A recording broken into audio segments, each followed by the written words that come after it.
Hello दोस्तों, क्या आप जानते हैं कि हमारा संविधान है वो सिर्फ आर्टिकल्स पर नहीं टिका है। वो एक ऐसी लिस्ट पर टिका है जो हमारी रोज़मर्रा की ज़िंदगी को कंट्रोल करती है। तो आज हम एक ऐसी ही लिस्ट के बारे में बात करेंगे जिसे हम कहते हैं अनुसूचियाँ। हमारे संविधान की अनुसूचियाँ। तो आज हम बात करेंगे अनुसूचियों के बारे में। अगर संविधान एक किताब है तो अनुसूचियाँ उसका एक इंडेक्स है। तो चलिए आज समझते हैं अनुसूचियों को और उसे खत्म करते हैं। तो हमारा जो मूल संविधान था, मूल संविधान में हमारी कितनी अनुसूचियाँ थी? मूल संविधान में हमारी 8 अनुसूचियाँ थी और अब वर्तमान में वो कितनी हो गई हैं? वर्तमान में 12 अनुसूचियाँ हमारी हो गई हैं। अब पहली अनुसूची में क्या प्रावधान है? पहली अनुसूची की बात करते हैं हम। तो पहली अनुसूची में है दोस्तों, पहली अनुसूची में भारत संघ के राज्य और उनके केंद्र शासित प्रदेश यानी कि जो यूटीज हैं और जो उनके राज्य हैं उनकी सीमाएं और उनके क्षेत्र अधिकार का वर्णन है। पहली अनुसूची में भारत संघ के राज्य, केंद्र शासित प्रदेश यानी कि यूटीज, उनके नाम और उनकी सीमाएं और क्षेत्र अधिकार शामिल है। उसके बाद हम बात करते हैं दूसरी अनुसूची की। तो दूसरी अनुसूची में क्या दिया गया है? दूसरी अनुसूची में जो विभिन्न जो हमारे संवैधानिक पद हैं यानी कि राष्ट्रपति, राज्यपाल, लोकसभा अध्यक्ष, एचसी के न्यायाधीश यानी कि सुप्रीम कोर्ट और हाई कोर्ट के न्यायाधीश और कैग आदि के क्या है? वेतन, भत्ते और पेंशन शामिल हैं। ये सब किस में देखने को मिलते हैं? हमें दूसरी अनुसूची में देखने को मिलते हैं। उसके बाद हम बात करते हैं तीसरी अनुसूची की। अब देखिए तीसरी अनुसूची में क्या क्या प्रावधान दिए गए हैं। तीसरी अनुसूची में मंत्रियों, सांसदों, विधायकों और न्यायाधीशों द्वारा ली जाने वाली शपथ के प्रारूप, ये सभी किसमें शामिल हैं? वो ये सभी हमारे शामिल हैं तीसरी अनुसूची में। उसमें उपराष्ट्रपति, राष्ट्रपति और राज्यपाल की शपथ इनमें नहीं होती। नोट करिए कीजिएगा ये बात कि राष्ट्रपति, उपराष्ट्रपति और राज्यपाल की शपथ इसमें नहीं है। उसके बाद बात करते हैं हम चौथी अनुसूची की। अब चौथी अनुसूची में क्या दिया गया है? राज्य और केंद्र शासित प्रदेशों के लिए राज्यसभा में सीटों का आवंटन, यानी कि राज्यों में और केंद्र शासित प्रदेशों में राज्यसभा की सीटें किस तरह से बटी हुई हैं, उसका प्रावधान हमें कौन सी अनुसूची में देखने को मिलता है? चौथी अनुसूची में देखने को मिलता है। सर्वाधिक सीटें कहाँ है? उत्तर प्रदेश में है।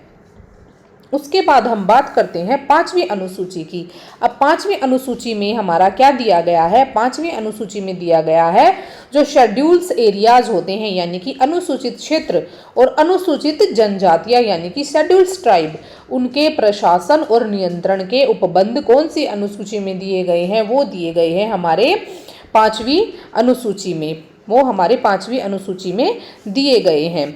और इसमें कुल कितने राज्य हैं? कुल राज्य हैं इसमें हमारे 10। उसके बाद हम बात करते हैं छठी अनुसूची की। अब छठी अनुसूची में क्या दिया गया है? छठी अनुसूची में जो हमारे पूर्वोत्तर जो 4 राज्य हैं, कौन कौन से? असम, त्रिपुरा, मेघालय, मिजोरम यानी कि ATMM। ये इसको याद रखने की एक शॉर्ट ट्रिक है, ATMM। इसके जनजातीय क्षेत्रों के प्रशासन के बारे में विशेष उपबंध हैं कि असम, त्रिपुरा और मेघालय, मिजोरम के प्रशासन के जनजातीय क्षेत्रों के प्रशासन के बारे में जो उपबंध है वो हमें कहाँ देखने को मिलते हैं? छठी अनुसूची में देखने को मिलते हैं। यहाँ पर स्वायत्त जिला परिषद यानी कि ADC होती है और इसमें कितने सदस्य होते हैं? इसमें सदस्य होते हैं 30। उसके बाद बात करते हैं हम हमारी सातवीं अनुसूची की कि सातवीं अनुसूची में क्या विषय और प्रावधान दिए गए हैं। तो सातवीं अनुसूची में जो केंद्र और राज्य हैं उनके बीच शक्तियों का विभाजन किया गया है और उसमें कितनी अनुसूचियां शामिल हैं? उसमें सूचियां शामिल हैं 3। सबसे पहली सूची है संघ सूची। संघ सूची में 97 विषय होते थे पहले, उनको बढ़ाकर 100 कर दिया गया है। दूसरी अनुसूची थी राज्य अनुसूची। राज्य अनुसूची में 66 विषय थे, उनको घटाकर 61 कर दिया गया है। उसके बाद तीसरी सूची है समवर्ती सूची। समवर्ती सूची में विषय थे 47, उससे बढ़ाकर कर दिए गए हैं 52। तो ये थी हमारी 7वीं अनुसूची। उसके बाद हम बात करते हैं 8वीं अनुसूची के बारे में। अब 8वीं अनुसूची बहुत ही इंपॉर्टेंट है। 8वीं अनुसूची में क्या है, संविधान द्वारा मान्यता प्राप्त 22 भाषाएं हैं। आप सबको भी पता है कि हमारे संविधान में 22 भाषाओं को मान्यता प्राप्त है। मूल रूप से जब हमारा संविधान बना था तब उसमें कितनी भाषाएं थी, मूल रूप से उसमें 14 भाषाएं थी। तो 21वें संविधान संशोधन 1967 के द्वारा सिंधी, 71वें संविधान संशोधन 1992 द्वारा नेपाली, मणिपुरी और कोंकणी। इसको हम नमक से याद रख सकते हैं। जो शॉर्ट ट्रिक है, अगर आपको याद नहीं होता हो तो उसको हम नमक, न से नेपाली, म से मणिपुरी और क से कोंकणी, तो नमक से याद रख सकते हैं। वो कब जोड़ी गई थी? 71वें संशोधन 1992 के द्वारा जोड़ी गई थी। और 92वें संशोधन द्वारा 2003 द्वारा बोडो, डोंगरी, संथाली और मैथिली जोड़ी गई थी। अब बात करते हैं शास्त्रीय भाषाओं की। शास्त्रीय भाषाएं कुल कितनी हैं? 11 हैं। तमिल 2004 में, संस्कृत 2005 में, कन्नड़ व तेलुगु 2008 में, मलयालम 2013 में, ओडिसी 2014 में और 2024 में मराठी, पाली, प्राकृतिक, बंगाली और असमिया, इन सबको शामिल किया गया। तो 8वीं अनुसूची हमारी किससे रिलेटेड थी? भाषाओं से रिलेटेड थी। उसके बाद बात करते हैं हम 9वीं अनुसूची की।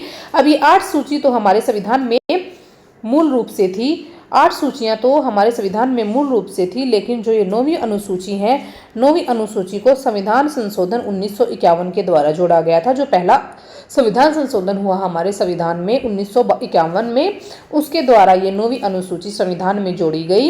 यह भूमि सुधार और जमींदारी उन्मूलन से संबंधित है। और याद रखिएगा, इसको हम न्यायालय में चुनौती नहीं दे सकते। भूमि सुधार और जमींदारी उन्मूलन से संबंधित जो हमारी ये 9वीं अनुसूची है, उसको हम न्यायालय में चुनौती नहीं दे सकते। इसमें कुल 284 विषय हैं। उसके बाद बात करते हैं हम 10वीं अनुसूची के बारे में।